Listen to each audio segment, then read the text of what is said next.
Hey, how's it going? I'm going to show you a few tricks when it comes to making basic analog patches.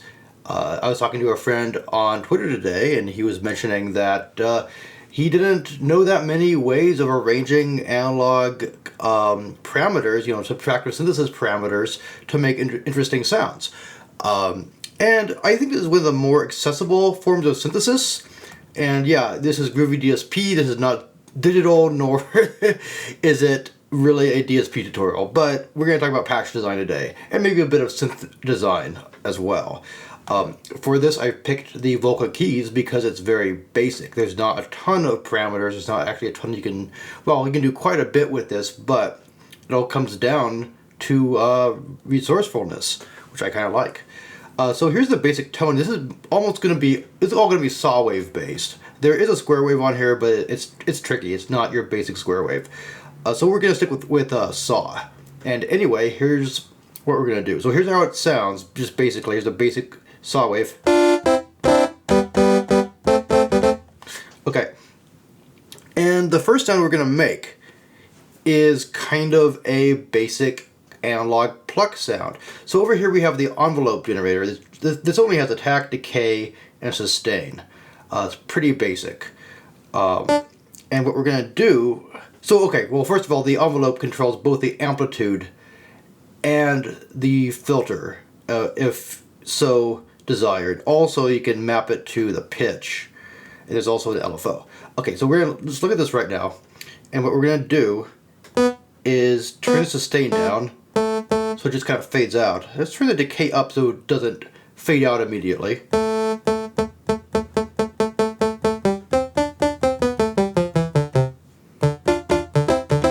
And that's kind of nice, except it's very bright. So what we can do, if you have a plucked instrument in real life, the highs kind of fall off in a nice way. So we're going to lower the cutoff and get a little bit darker. And we're going to crank up how much the envelope affects the cutoff. So it's going to get brighter on the onset of the note.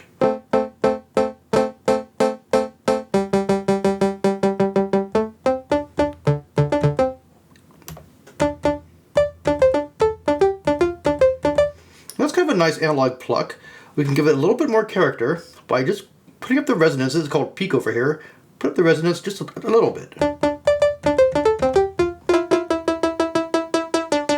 Not too much, yeah, that's pretty good. Just enough for a little wow. And there's one thing missing from this. A lot of good kind of sequenced analog synth lines have a delay on them. So what we're going to do is we crank up the onboard delay.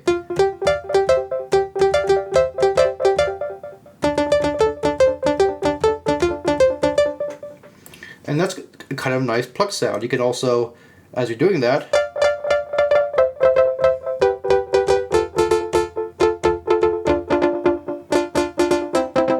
kind of mess with the cutoff.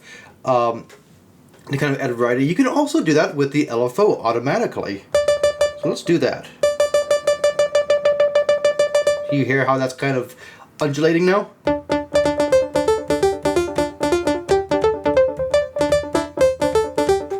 So that's a pretty nice tone. And another thing we can do here is, so right now we're in polyphonic mode, and that's cool, but what we can do is go to a unison mode, where this basically, you can't play chords in this mode, but it layers all the voices on top of each other, slightly detuned, and there's a little detune knob here. And keep in mind, you don't need a vocal keys for this. Like almost any synthesizer will do this.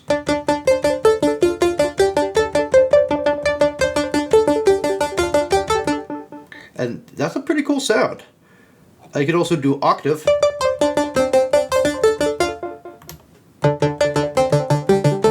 And that has even a pluckier sound, because what that is, that's two oscillators, and one of them is an octave above the other one.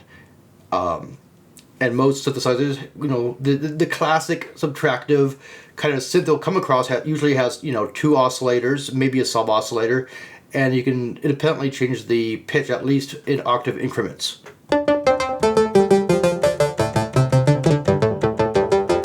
also makes a very nice bass. Especially you darken the sound. Let's turn off the delay for this.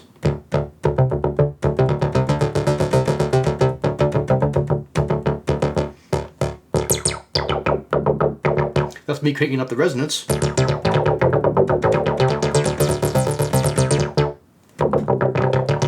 Yeah, it's a pretty nice tone. You can also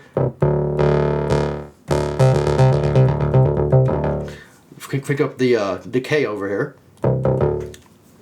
And so, you know, I want to mention too, not every synthesizer has a, you know, multiple oscillator layout. Some of them have one oscillator. And you might be saying, well, that's kind of thin. Well, it doesn't have to be. Let me talk about one synthesizer I really like. That's the Juno. And this is the Juno remake. Not super thrilled with it, to be that honest, but, you know, it gets the job done. But what's so cool about the Junos, you know, the 80s Junos that this is a clone of, is you might notice there's only one oscillator on this. Even though there's a sub-oscillator and you can kind of mix both the square and the triangle, but what they have is a chorus. And what does a chorus do for you? Okay, well, let's say you have a thin sound like this. Well, over here, I've got an analog chorus. And these are great for fattening up sounds, and, you know, most, like, DAWs come with a chorus. You know, like Reaper has its own... No, actually, Reaper doesn't have a chorus, does it? But yeah, a lot of programs come with a chorus, like Renoise has a chorus. And, you know, though like analog choruses for their warmth, a lot of different ones will do the trick. So let's just put this on. Boom.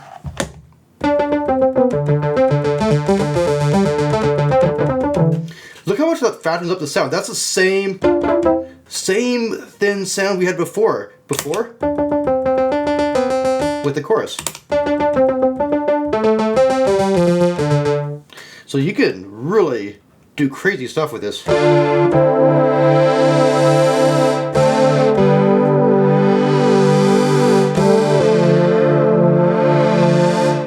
With the delay, really do some pretty insane stuff. Let's turn up the attack so it fades in.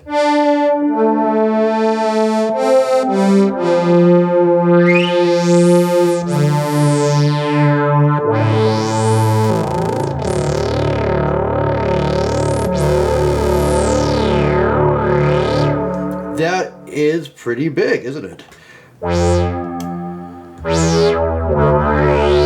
That's with Unison. Let's detune it a bit.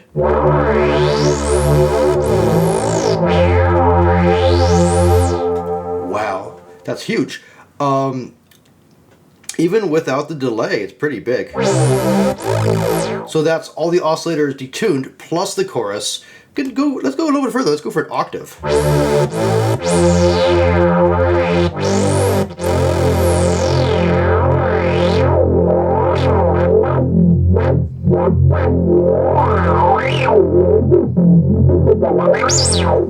Yeah. So that's pretty cool.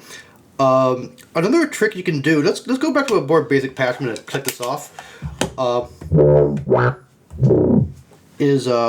Let's kind of reset these. Let's put sustain at max. And cut off peak, put the resonance down. That's really screechy. And the LFO, correct it off the cutoff. We can kind of make this sing. And that's kind of good for kind of more operatic tones. Just put a little vibrato on. Probably want to grease the rate so it doesn't sound just like... Meh.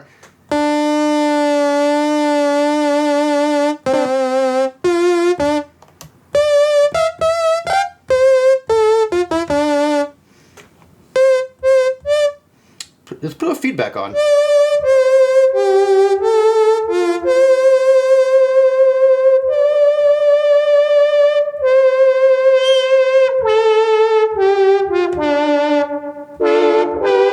You can hear a lot of crosstalk. And this, the vocal keys By the way, be warned, it is a pretty distorty synth, and that's really cool for those big sweeps and kind of brassy chords, but if you want to do like clean choirs and stuff, this is not your synth.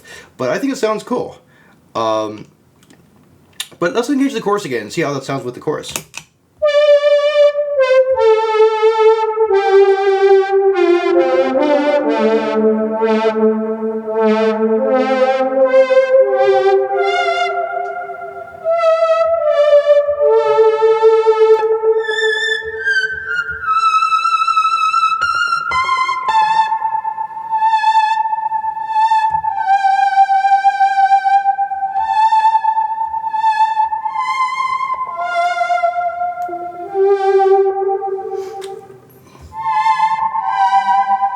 You hear, yeah, that distortion in there is not that pleasing, but we can also put it back to unison. Let's see this. Let's detune it.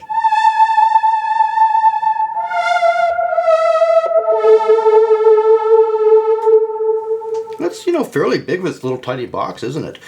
And one thing, you know, we haven't really done, we can do more stuff here. Let's set this back again. This is all saw wave. This is all just like, you know, pretty basic analog synth usage. So, you know, imagine what you can do when you get one of those synths with a zillion parameters on it, right? Oh yeah, let's talk about resonance zaps for a second. That's always really fun. What you do is turn, it's like instant attack, instant decay, and just real chirpy. Let's turn that delay off so you can actually hear what's happening.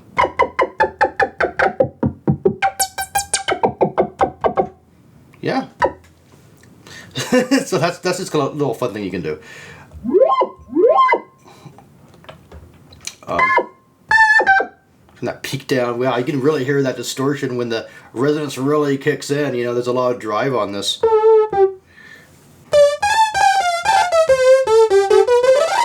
Okay. And one last trick I want to show you. This is really good for fattening up basses. Let's turn that chorus off.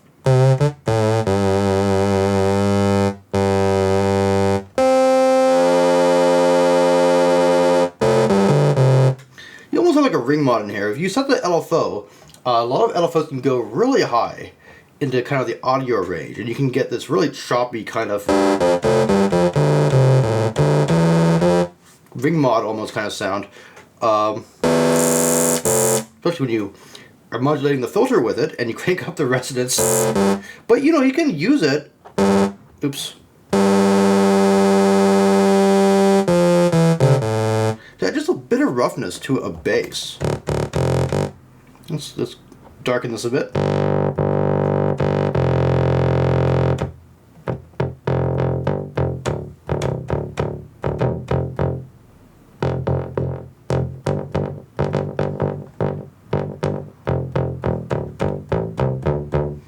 A little bit of kind of rough sound to that with the chorus. So yeah, you can make some pretty interesting sounds with just a few parameters. And you know, it's really, you know, your creativity is kind of the limit when it comes to the synthesizer stuff, right? So yeah, feel free to experiment, just do crazy, wild, weird stuff. You know, just start turning knobs, man. Well, that sounds kind of cool. And I will catch you next time. Thanks for watching.